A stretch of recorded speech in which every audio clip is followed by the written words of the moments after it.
He started with one long-term rental and now has a few of the most unique short-term rentals in the country. Today we talked to Coleman Davis, who is the founder of Ghost Town Casitas, and he's going to break down why he pivoted from long-term rentals to short-term rentals, why unique stays are dominating the market, and how you can build your own unique short-term rentals if you're interested in it too. Let's get into it on today's episode.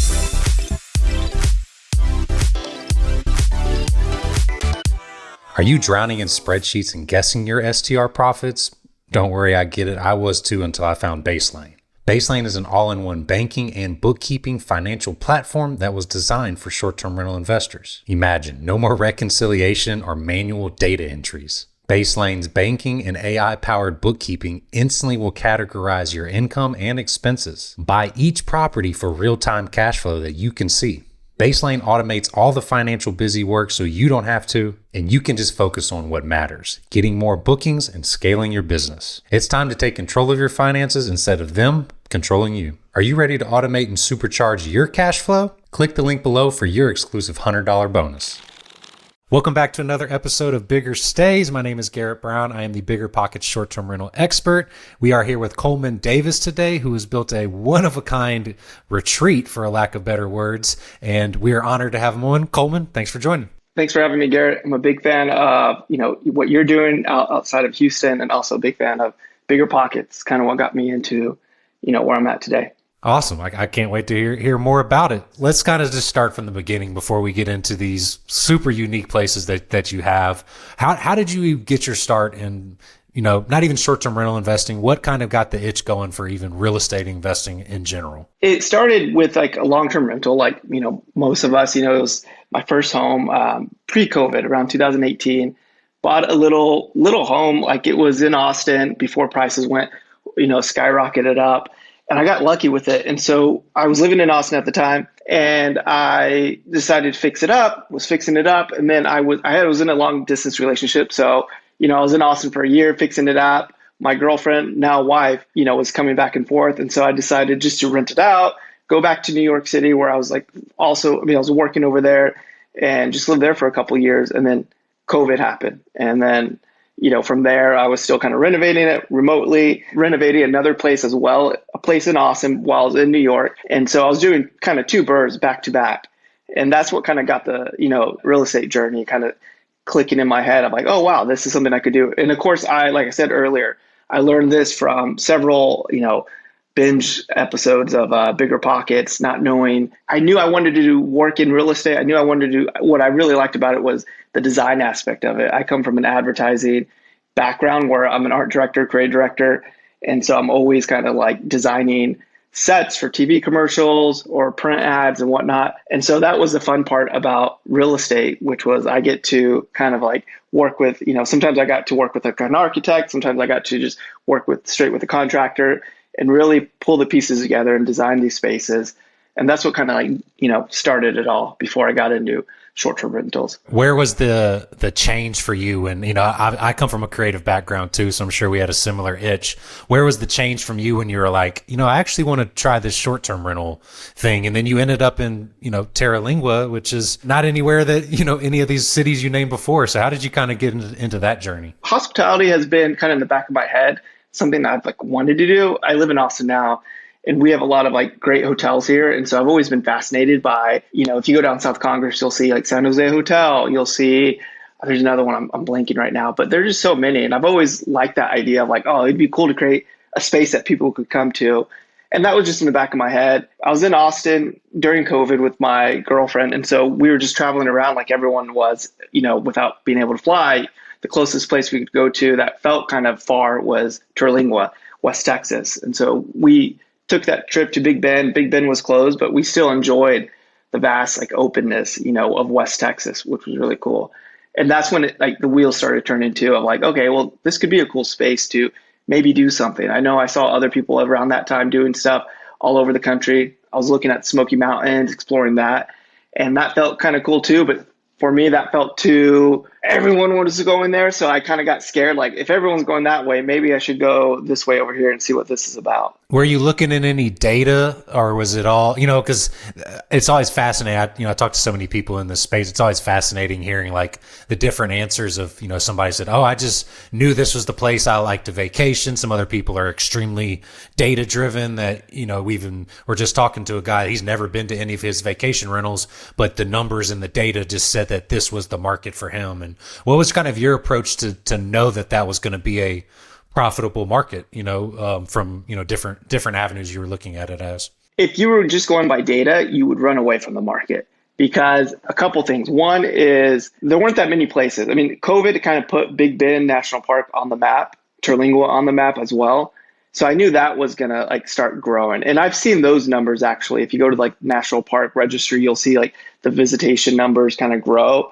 And it took a little like dip after the whole COVID boom, but if you look now, you can still see that number still growing, but that's the only number that's like positive. If you go to your AirDNAs, they'll show that, you're making not that much money off these Airbnbs in West Texas. And if you look at how many there are growing over there, you'll see that there's a lot. So if you just go by those numbers, you're like, you know what, this isn't a good investment. But if you dig a little deeper, you can see that most of the short-term rentals, one thing they're lacking is the photography. They, some of them look really cool if you know what you're getting yourself into, but if you just go off photos, they're just really not investing that much into the photography. And my background in advertising, where, you spend weeks on photography, professional photo shoots, working with a photographer, a shot list, that really like pays dividends if you really invest in that. So I was really encouraged by that, seeing that, the level of competition, there's some cool units, but they just weren't marketed correctly. And then the other thing too is a lot of them weren't even on Airbnb at the time. Some of them just had their own direct booking websites.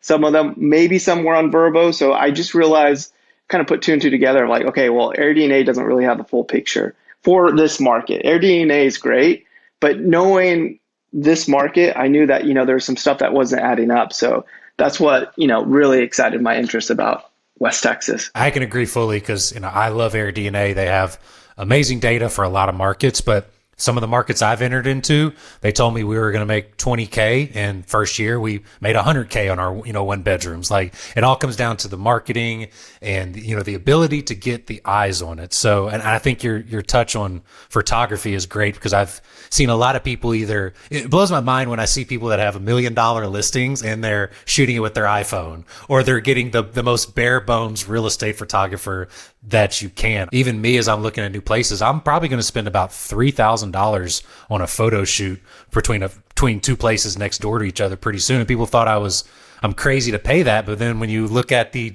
different style of photos out there, like, these photos are going to last a long time. And it's your first impression. So I think you've done an amazing job with that, because some of your photos are outstanding. For people that haven't seen your exact site, and we will link it in the description and things like that below, describe what you were envisioning to build it and how you kind of leaned into the, just slightly more unique than, some of the other traditional rentals you might see out there. What was kind of your planning in that when you were thinking of what you should build, and then also maybe the size of them and things? I mean, the place is called Ghost Town Casitas. I have like 3 casitas. One's like an adobe structure.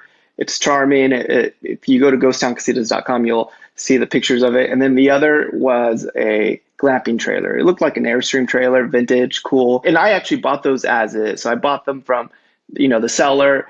And I saw one little space in between those where I thought, I could add something else. So that was in the back of my head too. And it's a great space. I like them a lot. They're really cool. It's such a cool experience. But for me, more so was that it was a stepping stone to, going bigger, maybe later on. And so I saw this deal where, they were for sale, and I inquired about it. And so I thought to myself, you know what, like, from the creative perspective, I really want to build something on my own from scratch, but this could be a good jumping off point. So let me see what this is about. Through many months of trying to, try to get a commercial loan, I'm sure you're well aware of this. It was very tough and very old school the way banks work out in West Texas. I got a lot of no's, about 50 no's. I called every bank in Texas, regional, even in like across the country. But it finally came about, and I was fortunate to, secure a commercial loan. That was the first step. I got the place. I knew I could increase the photography, And the other great thing was I didn't really need to build anything at that moment. I just had to revamp the furniture. And that's one thing that, I mean, I love doing. I love really getting in the weeds of like, shopping for furniture and really going all out. So I knew those were my two like strong skill sets that I could apply to this place and then just like let it skyrocket. How did you end up getting that commercial loan? I think that's great advice for people listening, because I think, especially unique structures, which me and you both kind of specialize in, finding money for these is sometimes one of the hardest things. So how did you end up, besides just trials and tribulations of calling every single person, was there any like step you took to finally get it to happen, or just to call enough people that it was a numbers game for you? It was part numbers game. I called like every banker, and a lot of people were super nice. But the one thing that scared them was there's an Airstream on it, and no one likes Airstreams because it's not considered like fixed property. But they saw the Adobe Casita and they're like, well, this isn't a house, but what is it? I'm like, it's a short-term rental. And this was before it kind of hit the mainstream. So a lot of bankers were just like, I don't know. The only bank that finally said, like, maybe we'll take a look into this was a bank out in Marfa, Texas. Marfa's known for like their Donald Judd artist residency that they have. It's like a lot of people go just to visit like all of like the late Donald Judd's art. You have Liz Lambert, who has like El Cosmico, which is like a famous boutique desert retreat. And so the bank was like, okay, well, this is blowing up in Marfa. Maybe Terlingua could be the next Marfa. And that was their logic. So they were open to the idea of Terlingua because most banks had never heard of Terlingua. So they just said no right off the bat. I'd been talking to someone, it was very old school too. It was like the bankers decide once a month who they're going to distribute loans out to. And so every month I would be missing a piece of paperwork that I would have to mail. So I would have to like resend it, and I would have to wait for the next month. And this was when I was already kind of negotiating with the seller. So it was just like a long process. The person I'd been talking to was out sick that one day. And so I was able to talk to someone else. And I think that person was actually one of the deciders and like who gets loans and who doesn't. And so I was selling it to that person. I made a presentation and I tried to act very nonchalant about it when I was talking to them. I was like, oh, here's a presentation and this and that. And it also goes to say that like I had a W-2 job at the time. So it wasn't like, oh, here's an amazing deal. That's all you need to know. I also had my own like, portfolio of like, hey, this is how much I'm earning.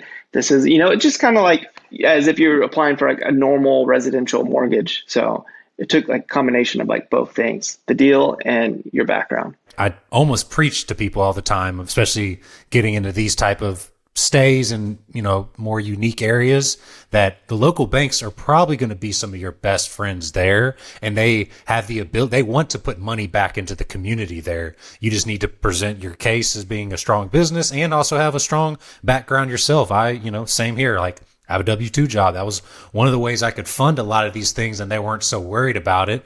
Now as things have progressed and I built up my reputation and business within the area, it's become a lot easier to have these conversations. But when you're first getting in there, they're usually very nice, but they also are like, I don't really understand this business model. So people don't need to be discouraged if they hear no, but just like you, sometimes it's just the right person at the right time that could help really change things in the direction you're looking for. You've built up some amazing places in a desert area, for lack of better words. What kind of unique construction downfalls did you have, and things that really made it much tougher than maybe some of these other areas that you either were aware that going into it or just kind of unexpectedly came up to you, and how did you solve those issues? One of the biggest things is like the theme around control of time and resources. In West Texas, there's not a lot of like either resources or just, help. And so that was the biggest thing. And then I ended up building a third unit, a third casita. It's called the Ghost House. It's a mirror cabin. You're pretty familiar with them as well. I went with that approach of like going with the Ghost House, the mirrored cabin, because it was manufactured off site, so that I wasn't like too worried that, my property would look like a construction zone for like a year on out. And so I had that constructed off site. And then all I had to worry about was like the control of getting the foundation placed and some landscaping. Once the mirror cabin was ready off site, I just, paid to have it, placed, and it was good to go. Well, I actually did a little more in the interior, but for the most part, it was like almost a done deal by the time it got to the site. I kept driving by that same year prior. I kept driving by another place that this other person was like putting up these like units. I kept driving by throughout the year, and I saw that they weren't ever really making that much progress. And finally, one day I stopped, I pulled over, it was like dusk, and I just like walked around, And I found this like foreman. He was there camping out with some ramen. Like, I shouldn't be here. I should be back in Houston because the project should have been done months earlier. They're over budget, over time. And I was just, picking his brain about like what went wrong. And he was like, contractors great, but they were great in their lane. And this is something over here that we need to have done. So it just goes to show that you need to find the right people. And sometimes you you don't have the right people because it's such like a small remote area. So I think that's a big thing and a big lesson that people need to keep in mind when, you're trying to explore different places. Like, hill country is a great place. I've always been, flirting with the idea of doing something in hill country, but there are more resources over there, but there's also more competition. So it's kind of like a, balancing act. Yeah, no, it's a very tough balancing act to figure out exactly, which lever you want to pull, for lack of better words. And I'm a big fan of, modular or prefab units themselves for the same reason you said.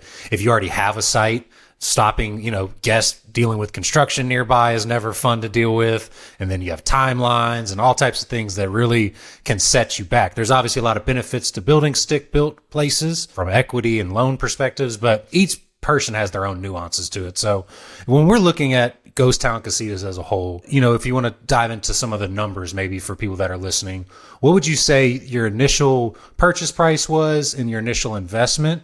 And, kind of maybe walk us through some of the numbers since you've launched and become more successful out there. What are some of the, revenue projections you're having going forward and what you've seen before? Originally, the place was just the Casa Piedra and the Desert Pearl, the trailer.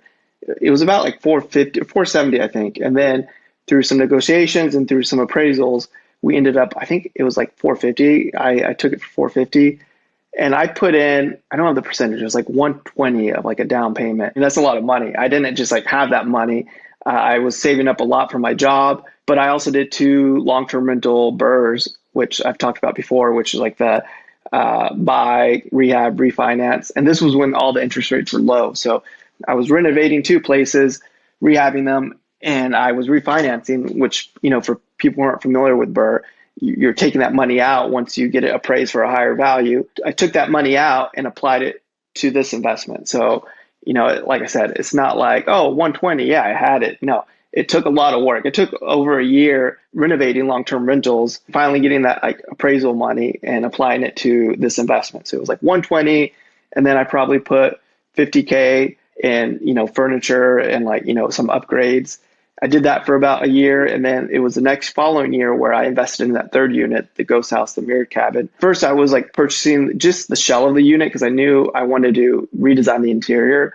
But then going back to the idea of control, I was like, well, you know what? I don't really want to worry about, the electrical work once it's here. I don't want to worry about the plumbing. So I ended up paying whatever the final price was, more or less. And I just tweaked like, the siding inside and some of the kitchenette features. But after that, I would say that 3rd unit has been live and it's done pretty well. Where last year we grossed like a little over 200K gross. So obviously that's not net. And then this year, I would say we're projected to be grossing maybe close to like 250 for the year. And then of course, net income, I need to take a minute to get in the weeds on that. But I think it's done well, and I think so. I would say over time, spent 120, 170 on the initial project and then spent close to 170 on the 3rd project, like the 3rd casita, all that together. And now we're, like I said, we're projecting to be grossing at least 250 for that property. That's awesome. It's a great testament to utilize. And, I tell people all the time, the beauty of real estate investing is that there's so many different niches and ways you can, pivot and use different things. I have a couple of long-term rentals myself, even though short-term rentals are my bread and butter, but I used a HELOC on my primary residence to fund my initial glamping site, and it was like, I didn't have, I had to put up 100-something thousand myself, and I didn't have that sitting around either, and the same way I started to get creative and figure out ways I could fund that because I knew that, the ability to build this type of short-term rental place in the market I was looking in was going to be able to build a lifelong investment and business together.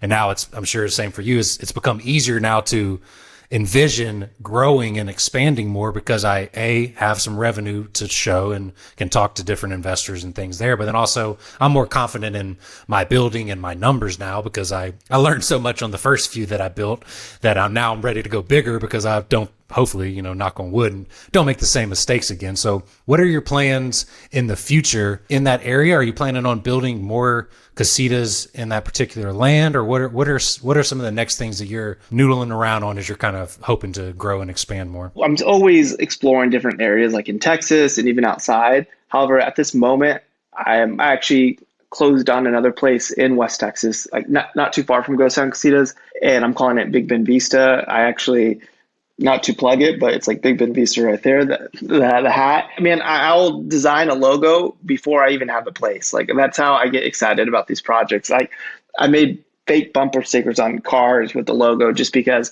that's what turns the wheels in my head. But so we're renovating this house, and I'm looking at maybe adding a couple more casitas right next to it. It's got amazing views. And that's the one thing about this house that I fell in love with when I saw it a year ago, and I've been negotiating with, the seller.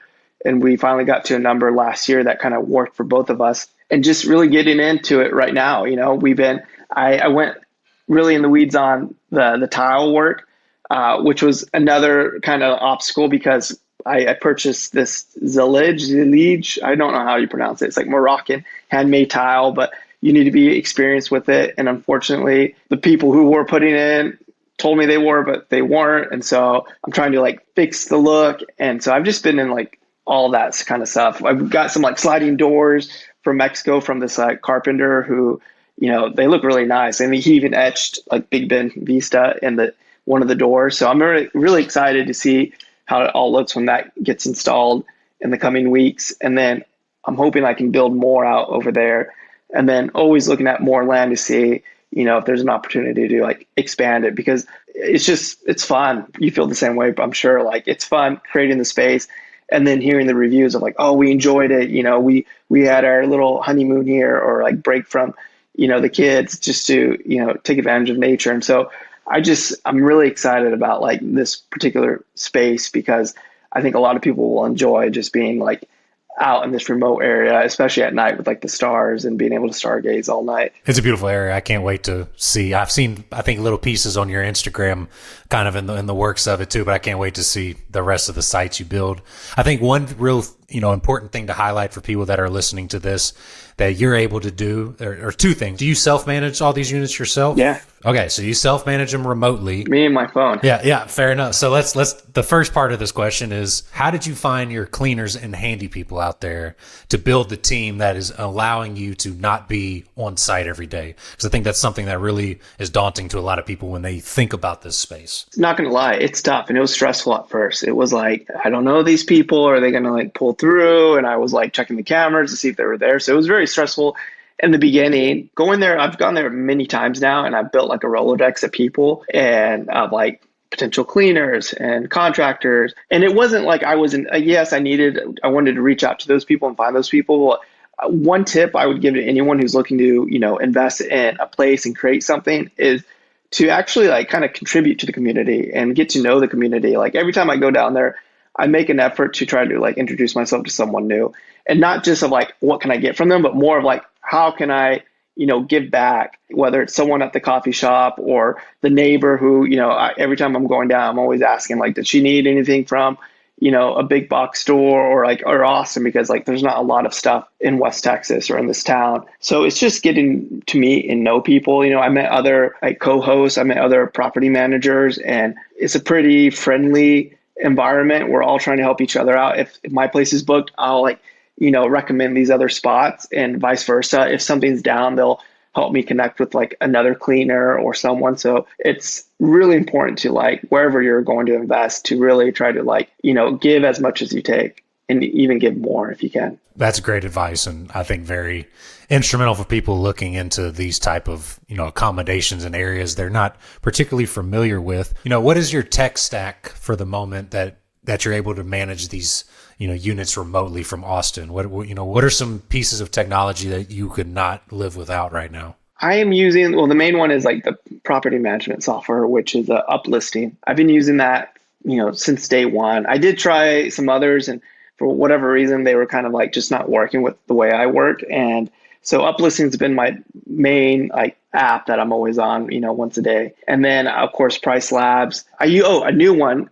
It's called Happy Guess. The guys at Happy Guess introduced me to it about 6 months ago. And what it does is it allows for, insurance coverage. If anything happens, you'll get this covered within like days. And I believe that the guest will like either put down a refundable deposit, or they'll put down a little sum just to, give themselves insurance. So if they accidentally burn something or whatever, I've had a table burn, I don't know how, but this Happy Guest was able to reimburse me within days for that table. And so they help with that, and they kind of also help with like the automated messaging as well as upsells. So, one upsell, for example, is firewood, and it's all kind of automated now. So if someone wants to buy, extra firewood before they get there, because sometimes they'll get there late at night, all the stores are closed, they can just like click a button on the link and it'll say, purchase of firewood. And so Happy Guess, Uplisting, and Price Labs. Nice. I haven't heard of Happy Guest, so I'll have to check into that. I'm always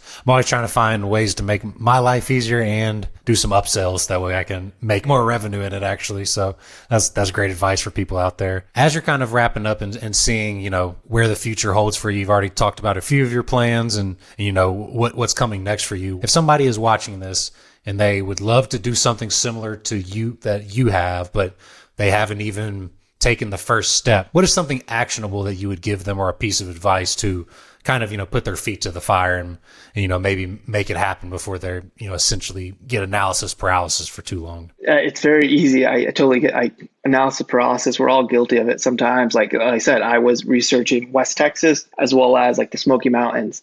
For me, it was actually, visiting the place.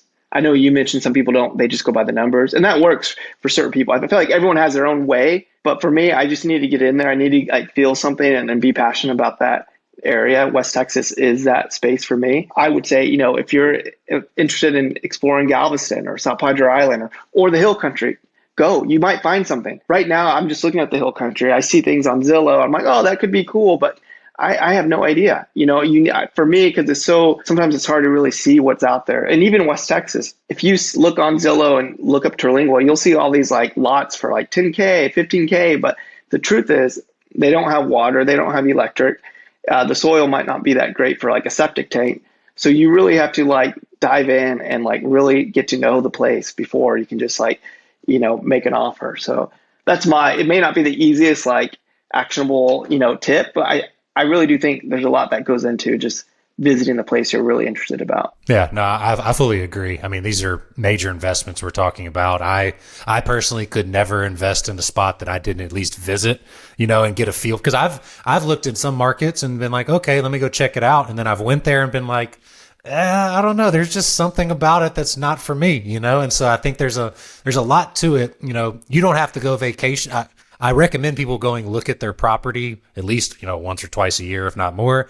But it doesn't necessarily mean that it has to be your favorite vacation spot in the world. But it needs to be a place that if you can't see yourself even being like, oh, this is a pretty cool place to travel to, there's probably going to be other people that kind of feel similar, so it's not an end all thing. But I'm the same though. Like I'm very data driven, but I would never invest in a place if I can't at least go to the area and feel like there's something to it that makes me feel all warm and fuzzy inside, for lack of better words, because you're going to be spending more time there than you probably think, especially if you're building something unique like you have. So, but Coleman, I really appreciate you jumping on and kind of giving some insight into a really unique business model that you've built, and then something that has a lot of opportunity to grow.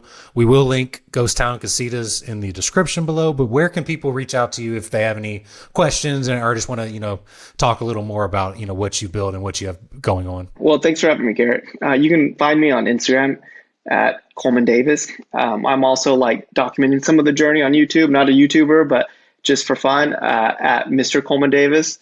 So, feel free to reach out. I'm happy to help anyone with any questions about West Texas, anything or anywhere, or cabins or whatever. But I appreciate your time and thanks, Garrett. Yeah, likewise. And so if anybody has any questions, you can drop them in the comments below. And if you haven't subscribed, please do. We'll see y'all in the next one. Take care.